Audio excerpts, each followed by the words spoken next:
nos están viendo a través de las redes sociales, de acá desde la iglesia Yecna Los Cedros, templo para el servicio del Señor, y la amada iglesia que está congregándose en este lugar. Muy buenas noches. Y para poder ya aperturar este culto de la predicación, vamos a orar al Señor. Señor, gracias te damos en esta oportunidad que tú nos das, vida y vida en abundancia. Gracias, Señor, porque tú estás en este lugar para poder adorarte, para poder servirte, Señor, con todo nuestro amor, con toda nuestra pasión, fuerza, valentía, Señor. Y seas tú, Señor, guiándonos a toda verdad, a todo principio, y bendice, Señor, tu iglesia en este lugar y en todo lugar donde se predica la palabra del Señor, la sana doctrina, y bendice, Señor, tu palabra, que traiga vida, esperanza, arrepentimiento, que traiga, Señor, ese nuevo nacimiento en nuestras vidas, que haya, Señor, un cambio, una transformación desde lo profundo de nuestro ser. Gracias, Señor, te damos en el nombre de Jesús. Amén, amén y amén. Bueno, como les decía, iglesia, hoy el tema es el arca del pacto, ¿verdad? Entonces, o el arca del testimonio o el arca de la alianza, como se le decía en el Antiguo Testamento, ¿verdad? En el capítulo prácticamente entre el 18, más o menos, 19 y 20, Dios le dice a Moisés que suba al monte de Sinaí. Entonces Moisés fue obediente, subió al monte Sinaí, y ahí Dios le dio muchas leyes y también las dimensiones del santuario para poder adorar a Dios, ¿verdad? Los elementos del santuario también. Y en este punto también está el arca del pacto, ¿verdad? Entonces vamos a leer la palabra de Dios acerca del arca del pacto, que está en Éxodo capítulo 25, del 16 hacia el 22, 4 versículos o 5 versículos nada más, para poder estar aquí unos 30 minutos. Dice así la palabra del Señor. ¿Lo tienes, Jael? El arca del pacto. Dice así: y pondrás en el arca del testimonio, o el testimonio que yo te daré, y harás un propiciatorio de oro fino, cuya longitud será de 2 codos y medio, y su anchura de codo y medio. Y harás también 2 querubines de oro labrados a martillo, lo harás en los 2 extremos del propiciatorio. Harás pues un querubín en un extremo y un querubín en el otro extremo. De una pieza con el propiciatorio harás los querubines en sus 2 extremos. Y los querubines se extenderán por encima de las alas, cubriendo con sus alas el propiciatorio, sus rostros el uno frente al otro, mirando al propiciatorio los rostros de los querubines. Y pondrás el propiciatorio encima del arca, y en el arca pondrás el testimonio que yo te daré. Y de allí me declararé a ti y hablaré contigo sobre el propiciatorio que están sobre el arca del testimonio, todo lo que yo te mandare para los hijos de Israel. Palabra del Señor, iglesia. ¿Lo tenemos? Muy bien. El arca del pacto está ¿encontramos? Está en...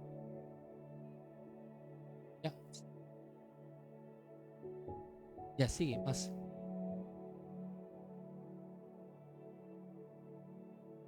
Muy bien.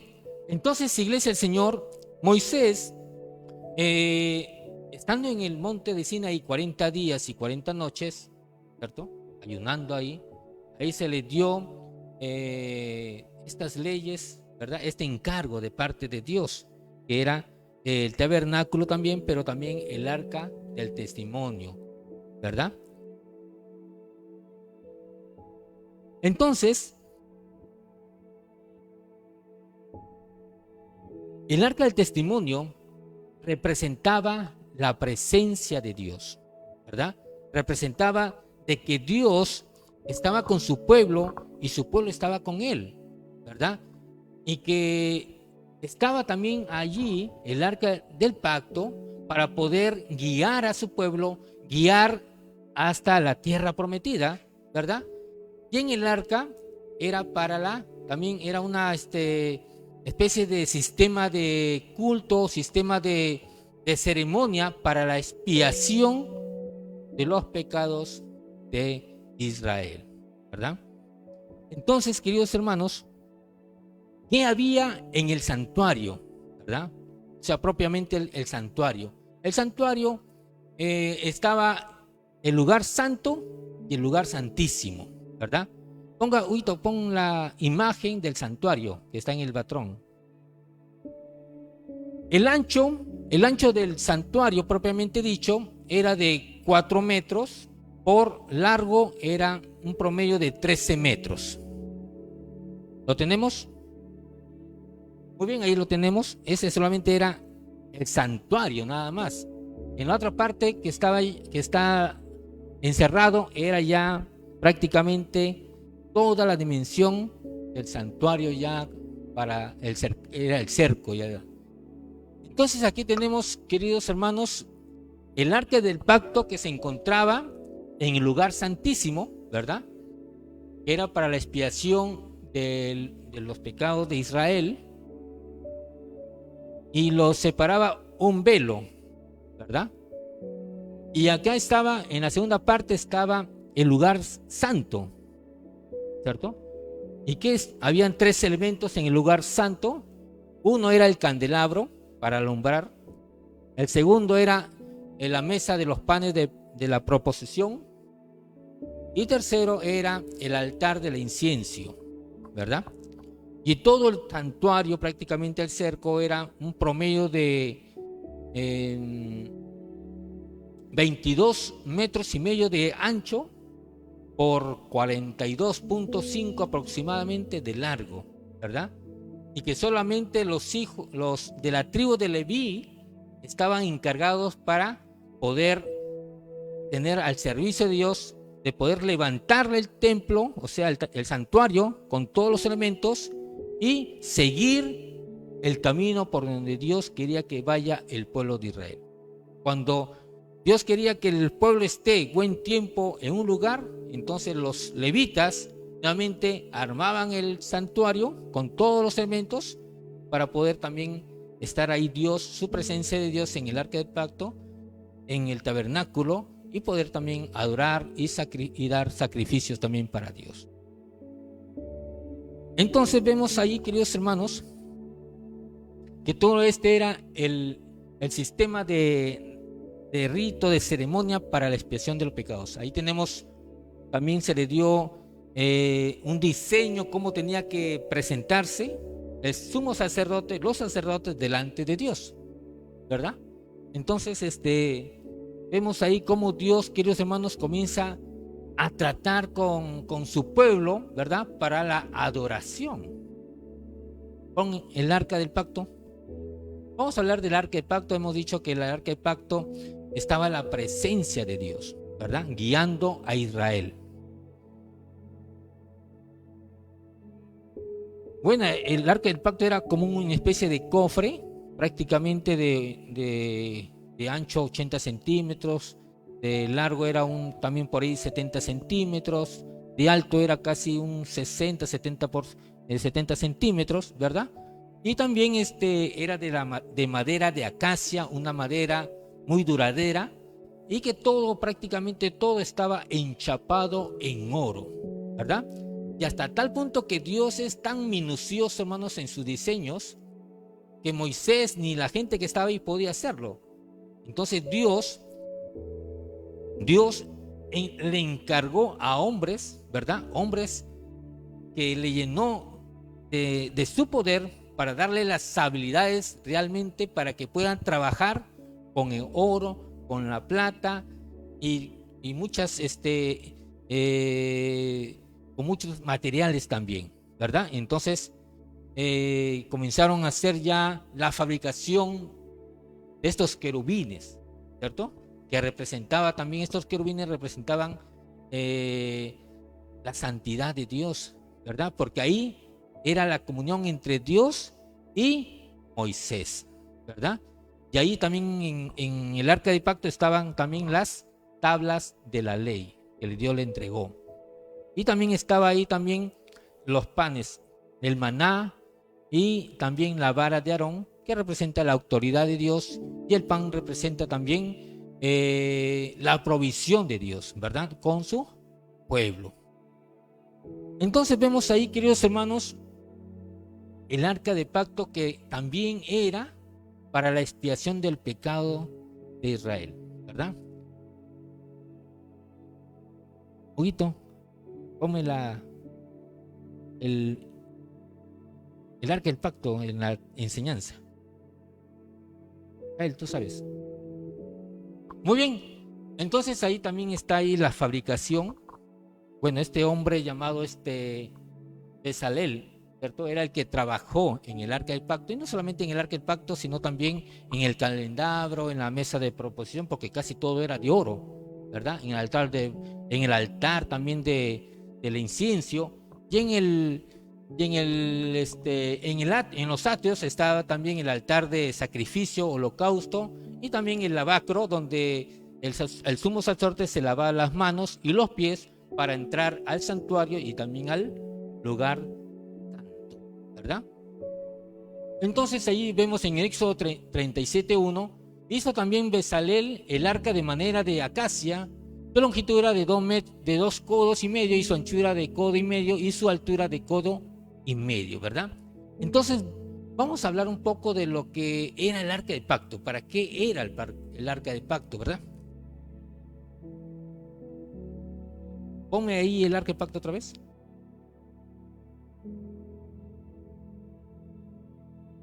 Hebreos nos dice que para la expiación del pueblo de Israel, el único que podía entrar al lugar santísimo era el sumo sacerdote, nadie más, ¿verdad? Entonces, el sumo sacerdote, ¿qué hacía? Mataba a un animal perfecto, ¿cierto? Y entonces, y llevaba un recipiente hacia el lugar santísimo. Este hombre tenía que también estar muy bien delante de Dios, porque si estaba en pecado, si estaba en falta y no confesaba sus pecados, hermanos, moría automáticamente, porque en el arca del pacto, en el lugar santísimo, ¿verdad? Era un lugar donde habitaba la presencia de Dios, la comunión de Dios ahí, ¿verdad? Entonces es por eso que este hombre, antes de entrar al lugar santísimo, en el altar de incienso ahí cerca, él se limpiaba, pedía perdón por sus pecados y entraba con temor y reverencia hacia el lugar santísimo donde estaba el arca de pacto. Y este sumo sacerdote llevaba la sangre de este animal que había sido escogido, ¿verdad? Semiperfecto, ¿verdad? Entonces, ¿qué hacía este sumo sacerdote?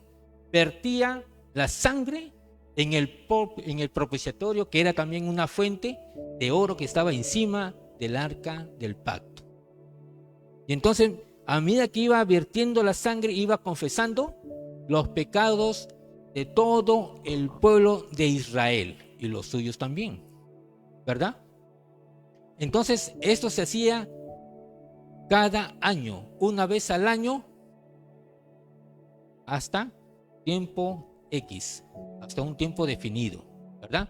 Entonces, este era el sistema que Dios escogió para el pueblo, ¿verdad? Para la expiación o para la redención más adelante, porque sabemos que Dios tenía un plan perfecto para poder rescatar a la humanidad del pecado, ¿verdad?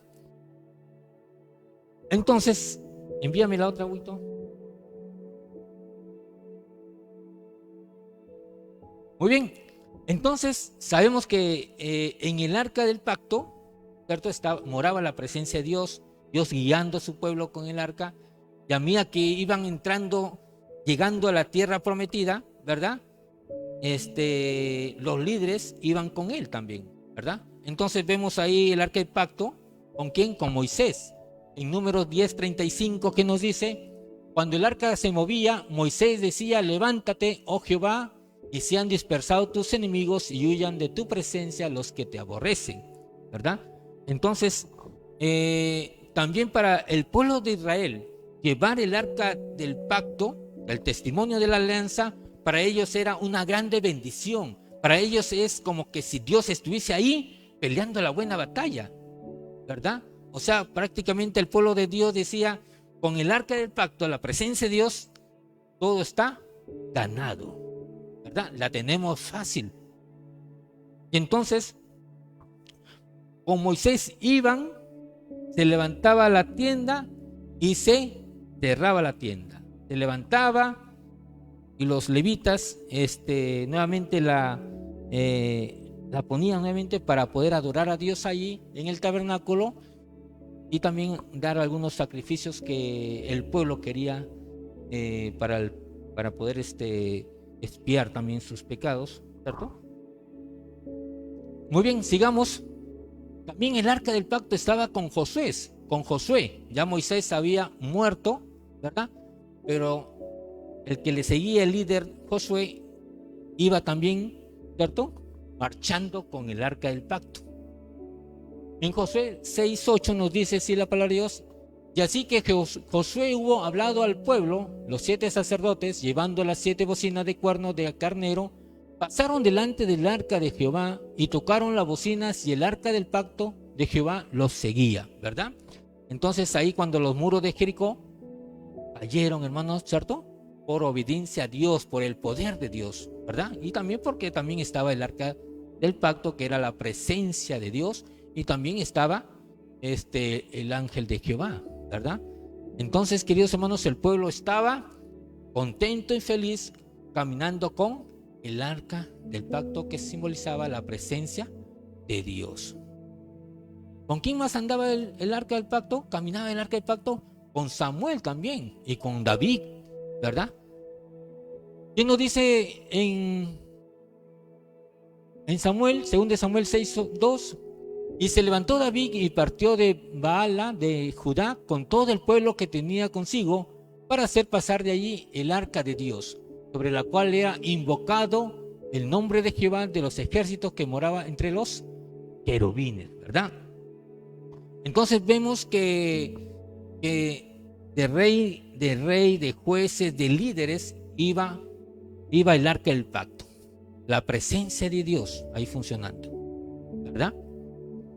Entonces, nuevamente les digo que el arca del pacto representaba la presencia de Dios, ¿verdad? Y después el arca desapareció del pueblo de Israel, desapareció de Jerusalén. ¿Cuándo fue más o menos? Entre los años 580, 590 prácticamente, cuando Babilonia sitió a Jerusalén y la destruyó. Y ahí viene la diáspora, donde el pueblo de Jerusalén o Judá fueron llevados a Babilonia. Entonces, de ahí prácticamente desapareció el arca del pacto. Según los historiadores nos dicen que Babilonia, en todos los registros que tenía Babilonia, no figuraba el arca del pacto. Cuando regresaron el pueblo de Israel, tampoco trajeron el arca del pacto, ¿verdad? Algunos historiadores nos dicen que el arca del pacto fue llevado cautivo a África, pero solamente son rumores. Otros dicen que el arca del pacto está en los cielos con el Señor, ¿verdad? Que el Señor lo llevó o se lo raptó hacia arriba, hacia los cielos, pero también son rumores. Otros dicen que el arca del pacto lo tiene el Vaticano bien escondido bajo 7 llaves, allá en Italia, pero también el Vaticano ha dicho que no lo tiene. Otros dicen que en la construcción del del templo de Jerusalén por Salomón, dice que Salomón construyó un lugar secreto, ¿verdad? Un lugar secreto para guardar el arca en caso haya saqueos, invasión, etcétera, etcétera. Entonces, para los judíos ortodoxos, esa es la posibilidad que haya, ¿verdad?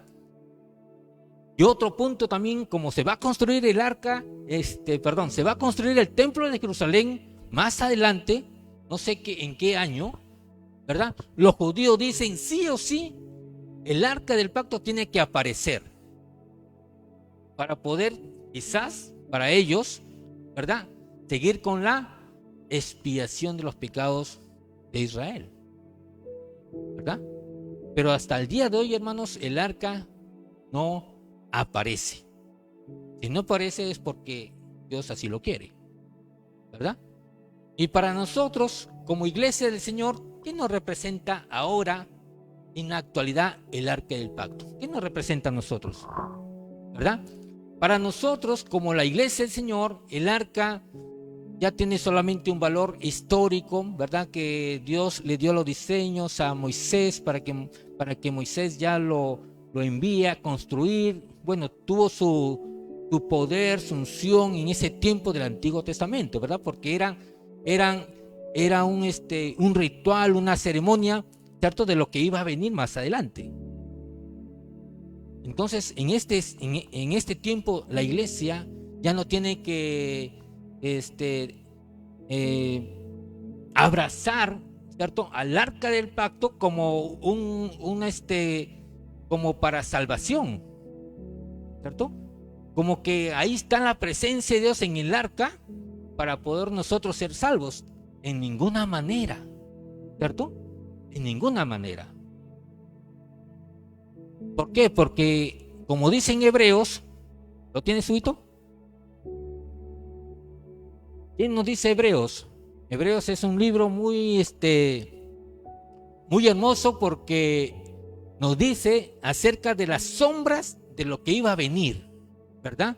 Y ahí nos despeja las dudas, ¿verdad? Porque hay muchos de nosotros como cristianos que todavía estamos abrazando algo acerca del arca del pacto, ¿cierto? Pero ¿quién nos dice en Hebreos 9, 23 al 28? ¿Quién nos dice? Fue pues necesario que las figuras de las cosas celestiales fuesen purificadas así, pero las cosas celestiales mismas con mejores sacrificios que estos. Porque no entró Cristo en el santuario hecho de mano, figura del verdadero, sino en el cielo mismo, para presentar ahora por nosotros ante Dios. Y no para ofrecerse muchas veces, como entra el sumo sacerdote en lugar santísimo cada año con sangre ajena. De otra manera le hubiese sido necesario padecer muchas veces desde el principio del mundo, pero ahora en la consumación de los siglos se presentó una vez para siempre por el sacrificio de sí mismo para quitar de en medio el pecado. Y de la manera que está establecido para los hombres que muera una sola vez y después de esto el juicio. Y así también Cristo fue ofrecido una sola vez para llevar los pecados de muchos y aparecerá por segunda vez sin relación con el pecado para salvar a los que esperan. En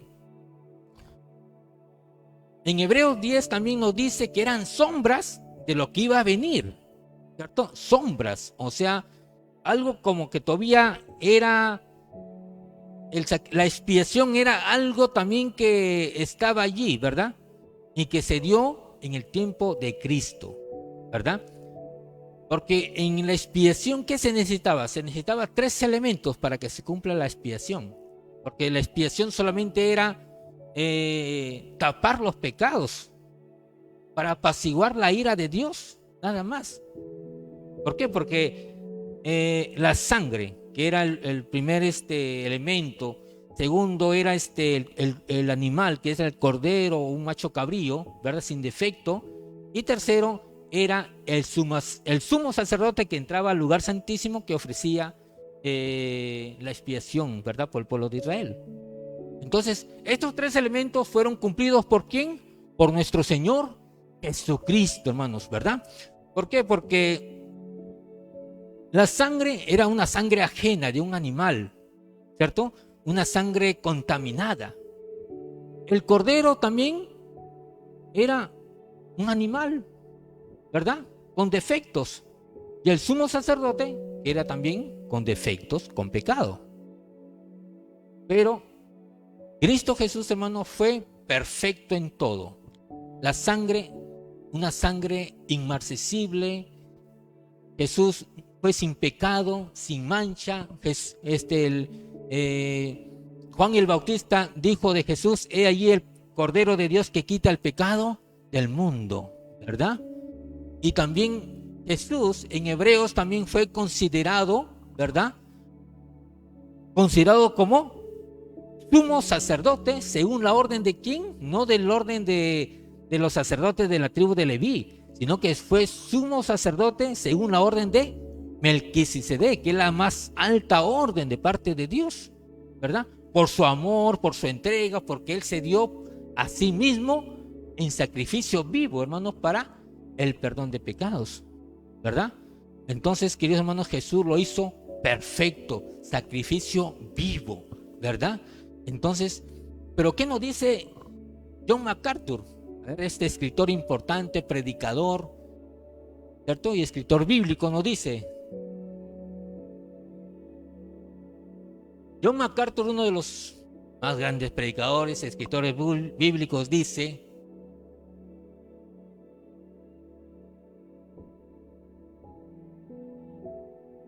sigue, por favor.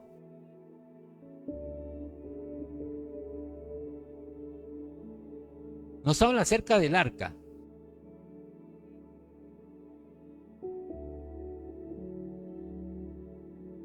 Nos dice John MacArthur que el arca ya no tiene vigencia, sino que el arca es Jesús mismo, que se entregó a sí mismo para poder salvar a la humanidad, para poder entregarse a sí mismo, ¿verdad? O sea, ya nosotros como cristianos, ya el arca ya no tiene ningún efecto para nosotros, porque el arca es Jesús mismo, es nuestro Salvador, ¿verdad?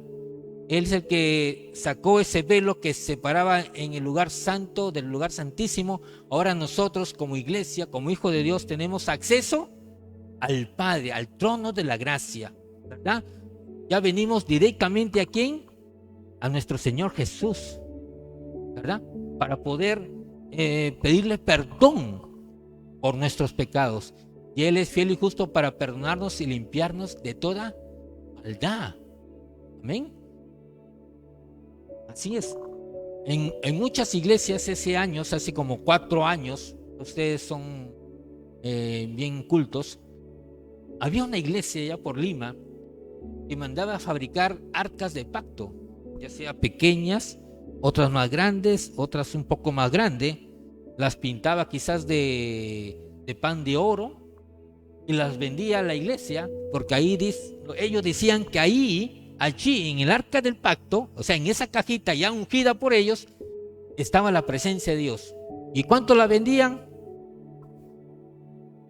Las más chiquitas ya las vendían a un precio X, y así sucesivamente hasta las más grandes ya tenían más valor. Y la iglesia y supuestamente la iglesia venía y compraba esas arcas.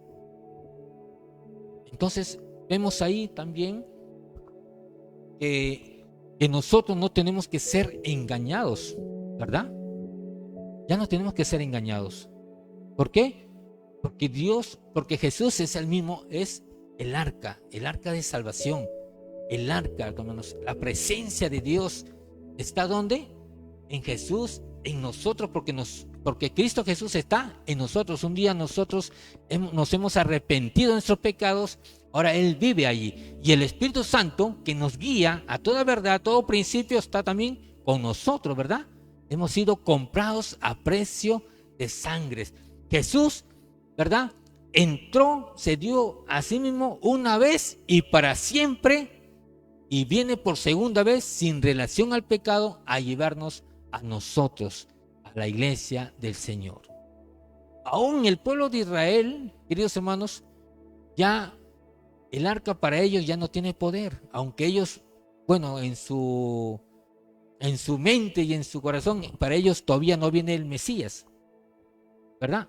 Y para ellos quizás, ¿cierto? Tienen que esperar, pero ya el arca del pacto, hermanos, ya no está ya para ellos. Cristo vino, ¿cierto? Vino para el pueblo de Israel, a los suyos vino y los suyos no le recibieron. Mas a nosotros, ¿cierto? Sí le hemos recibido. Entonces, hermanos, nosotros estamos en un buen recaudo. Nosotros somos hijos de Dios, hechura suya, ¿verdad? Entonces, iglesia del Señor, nos ponemos de pie y decir que Dios está con nosotros, ¿verdad? Que Dios está con nosotros para toda nuestra vida y después de muertos para toda la eternidad, porque vamos a vivir eternamente con Él. Señor, gracias te damos en esta oportunidad que tú nos das vida y vida en abundancia. Gracias, Señor, porque cada día tú nos cuidas, nos proteges, Padre Santo, sabiendo, Señor, que todo lo que las ceremonias, Señor, los ritos que estaban en el Antiguo Testamento eran sombras de lo que iba a venir, Señor. Y gracias, Padre Santo, porque tú viniste y esas sombras fueron disipadas. Y, Señor, gracias, Señor, porque tú cumpliste ese sacrificio vivo, Padre Santo, en el nombre tuyo. Gracias, Padre Santo. Todo esto te lo pedimos en el nombre de Jesús, en nombre del Padre, del Hijo y del Espíritu Santo. Gloria a Dios y gloria a Dios. Bueno, que Dios me lo bendiga, iglesia del Señor, y saludamos a nuestro hermano Christopher y a todos los pequeños que nos están viendo por las redes sociales. Que Dios me lo bendiga, iglesia del Señor.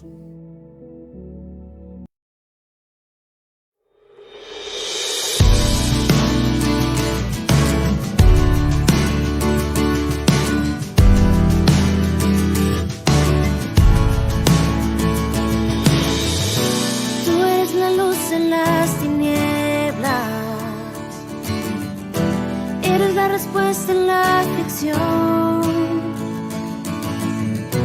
Tú eres la calma en la tormenta. Eres la esperanza en el dolor. Y yo no temeré, tu voz escucharé. Mi espada siempre es tu verdad. Tu nombre vence las tinieblas, libra al cautivo, trae misericordia al perdido. Tu nombre es fiel, la batalla, victoria en las pruebas, poderoso nombre que no falla. Tu nombre es grande, tu nombre es grande.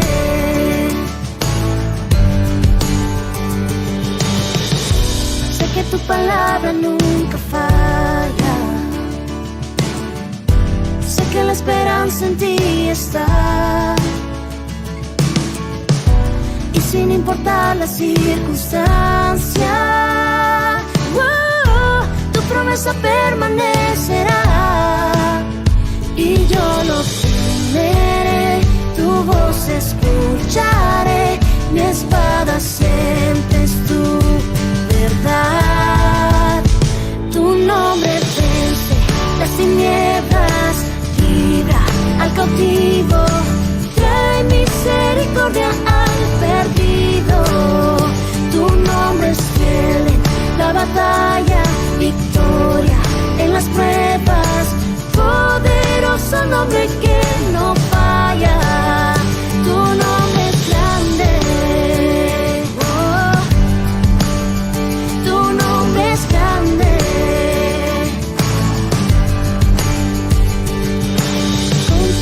La tierra tiembla, por tu luz huye en tinieblas.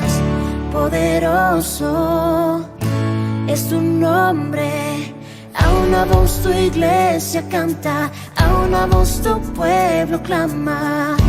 Poderoso es tu nombre, con tu voz la tierra tiembla, por tu luz huye en tinieblas. Poderoso tu nombre. A una voz tu iglesia canta, a una voz tu pueblo clama. Poderoso es tu nombre. Tu nombre vence las tinieblas, libra